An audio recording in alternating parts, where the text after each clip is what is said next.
اللهم اجعلنا على صلاتنا دائمين ولأركانها مقيمين وفي ذكرها خاشعين ولأوقاتها حافظين.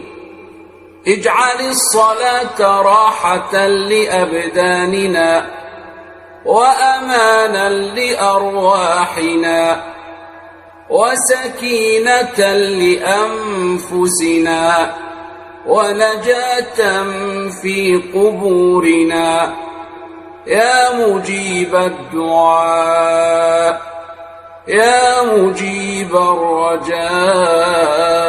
السلام عليكم ورحمه الله وبركاته. ازيك يا حبايب قلبي، عاملين ايه؟ يا رب تكونوا بخير.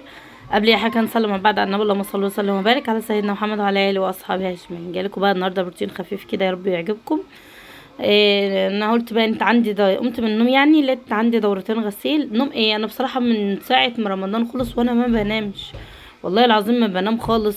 بقوم بصوا من النوم ما بيجريش الساعه 7 الصبح، على ما باجي اقوم من النوم بقى خلاص بقى انت يكون النور قرب يقطع، ما اقدرش اقضي مصلحتي. بصوا ما انا عايشه والله العظيم في اليومين دول نفسيتي تحت الصفر من قله ان انا ما بعرفش انام خالص.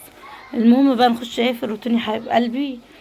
اقول لكم بقى ايه، نخش بقى في الروتين على قلت له خلاص مش عايزه اشيل كلها معايا حاجه وكده. المهم بقى انت ايه، قمت عندي دورتين غسيل كده، قلت اما اولع عليهم. حطيت زي ما انتوا شفتوا في الاول، وكان عندي برضو هدوم غسلاها ولماها برضو قبلها بيوم، فما كنتش قادره اطبقها قبلها بيوم، فقلت ايه اما اطبقها معاكم زي ما انتوا شايفين. وقلت اما اغير فرش السرير بالمره، لان ما لقيتش هدوم كتيره، فقلت ايه غير فرش السرير بالمره، رغم ان هو نضيف والله، بس قلت ايه يلا بقى كله فاهمين انتوا الدنيا، يلا بالمره كله حامل وشيء. وطبقت برضو كل الهدوم، وسلمى قعدت بقى انت على الكرسي كده في الصاله، وبقيت اطبق وسلمى تشيل عليا. وهنا برضو كل رخامه برضو قلت انضفها معاكم. ده كبابي كنت عامله نسكافيه بلبن بالليل للعيال وسبت بقى مكانه كده، ودخلنا نمنا بقى فالمهم بقى ايه بوريكم، شفتوا انتوا البتاع اللي انا بوريها لكم دي، الفنجان الكوبايه ديت انا عاملاها مبخره. بصراحه باجي احط البخور عندي بيقع على الارضيه يحرق لي الحاجه، فانا حطاها كده بولع عود البخور واحطه في قلبه، بقى عامل زي المبخره بالظبط، بيطلع كده البخار بتاع البخور اكنك حاطاه في مبخر. فالنهارده بقى احنا بالنسبه لنا النهارده الحد الفيديو ده صورته ومنتجته، وهينزل لكم ان شاء الله النهارده برضه. فالنهارده بقى الحد عندنا، الحد معروف يعني سمك بصراحه، احنا بلدنا حد وتلات وخميس سمك. الجمعة والاثنين معروفين عندنا بيبقى مثلا ايه فراخ بط، اللي عنده يعني لحمة اي حاجة بطبخها يعني.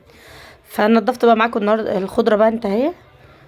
فابو سلمى راح جاب لي بصراحة السمك، فانا قلت بقى ايه اغسل الوعي الاول واخلي المطبخ زي الفل قبل ما ايه اغسل السمك. فكده انا بعمل ايه يا ولاد، انا بملي هنا الازايز بغسلها غسيل حلو، بملاها. اللي بيفكر ان انا بملي من الخزان، لا انا والله بملي من الموتور، لان انا اصلا المية ما بتجيش عندي الا لما اكون مشغله الموتور.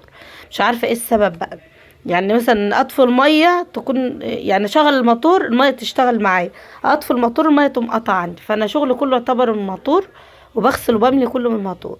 فبصراحه من ساعه ما كمان بقى النور لما يجي يقطع بقى والميه تقطع، بحس ان انا قاعده في صحراء بقى، يعني ما اقولكوش على المناحيه اللي بتحصل. فبقول لكم ايه، اللي عنده وصفه والنبي اللي النوم يجيبها لي، والله العظيم انا بتعذب، والله العظيم قله النوم عندي ده عذاب. انا بقول لبرام انا رايحه للدكتور بتاع الصيدليه اقول له اديني حاجه منوم، لان خلاص بصراحه مش قادره، والله العظيم ما بنامش بالليل خالص. فاهمين؟ هم بالنسبه لي احلى شويه نوم بيبقوا بالليل، انا ما بعرفش انامهم خالص. فاهمين؟ ولا ببقى جاي لي بقى خلق امسك تليفون في ايدي بصراحه، ولا جاي لي خلق اي حاجه. انا عايزه انام، بشغل مروح عشان اسلط عليه عشان هتخمد انام، مفيش. والله العظيم تعبت من قله النوم ده. المهم ما علينا، خلينا بقى، مش عايزه اشيلكم الغلب معايا اكتر من كده عشان انا مش شايلاه لوحدي. ف فيلا الله المستعان. المهم بقى انت غسلت بقى، كان معايا وعي صغنونه كده، يعني مش وعي كتير ولا حاجه. وهنا بقى السمك، ابو سلمى كان جاب لنا سمك صغنون حلو كده زي ما انتم شايفين، احنا بنحب السمك ده بصراحه، احنا من عشاق السمك ده. لو سمك مثلا بقليه بيجيب لنا سمك كبير، نشوي يبقى معروف ان هو السمك الوسط الصغير ده، لان بصراحه بيبقى سمك كله مبطرخ، بيبقى حكايه بصراحه. غسلت بقى الرز وغسلت الخضره زي ما انتم شايفين، وطلعت بقى شويه هنا السمك انا ومرات اخويا. هي قاعده قدام الفرن تشوي اهي، وانا بقى ايه بملح عليها. هي تشوي انا ملح عادي يعني، مش فرق، احنا الاتنين مع بعض ما فيش فرق بيننا وبين بعض يعني. احنا ما بنحبش حد يشوي لنا سمكنا يعني، ايه ما بنخليش حد يشوي بره. اما بابتنا راكبه بنقوم طالعين على طول شاويين. انما بقى لو انا مثلا هما مش هيشوا بيتنا وابراهيم مثلا جايب لي سمك، اقول له شوي له بره. انما ما نكون احنا الاتنين هنشوي بنشوي، بيطلع نشوي انا وهي مع بعض كده. بقى طبخت الرز برضو، كان هنا النور قطع بقى زي ما انتم شايفين، الدنيا كانت ضلمت خلاص.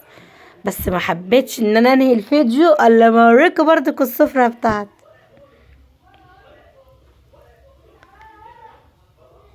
شفتوا اللي عينيا عامله ازاي من قله النوم؟ النوم مدمرني، قله النوم والله العظيم مدمرني.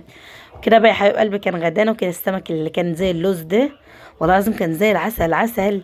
كله كان بطاريخ، وبطنه ما شاء الله كانت فاهمين بطاريخ كده مقرقشه كده، اللي هي البطاريخ المتنفخه دي.